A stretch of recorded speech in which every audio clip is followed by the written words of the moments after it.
Tumataas ang presyo ng gasolina sa Pilipinas hindi lang dahil sa sitwasyon sa Middle East, kundi dahil na rin sa sariling batas ng bansa.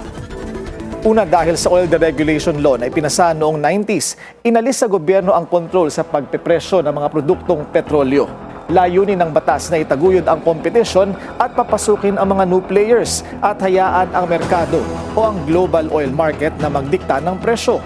Nawala ang price cap at tinanggal ang Oil Price Stabilization Fund o OPSF, ang pondong nagsisilbing shock absorber na magbibigay ng subsidy sa oil companies kapag tumaas ang global price ng petrolyo.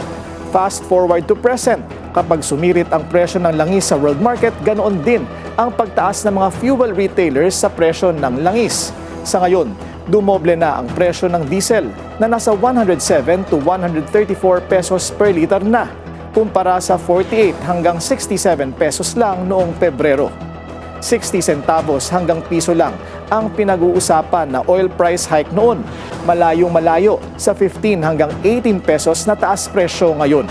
Pilipinas na ngayon ang may pinakamataas na porsyento ng taas presyo kumpara sa ibang bansa sa Asya, na hindi na nakakagulat para sa isang bansa na 90% ng langis ay imported. Ang South Korea nagpatupad na ng price cap sa presyo ng petrolyo for the first time in 30 years.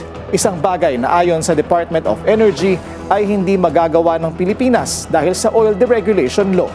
We are constrained by the law and the deregulation. That's we do not have the powers to cap or to control the prices unless maybe they give us authority or an amendment of the law or emergency powers. But as of now, speaking as DOE, DOE does not have the power to do so.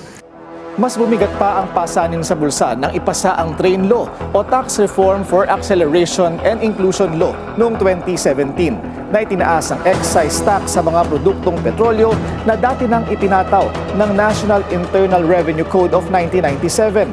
Ito ngayon ang target tapyasin ng ipinasang emergency powers para mapababa ang presyo ng langis.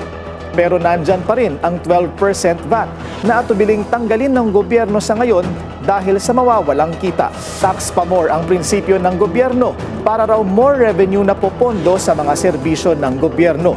Kung lahat ng ito ay napupunta ba sa tao, ay ibang usapan na. Basta may issue na dapat himayin at kwentong dapat unawain, I will explain. Manatiling nakatutok sa Bilyonaryo News Channel, sumubaybay sa aming social media accounts at mag-subscribe sa aming YouTube channel para sa mga eksklusibong balita at storya.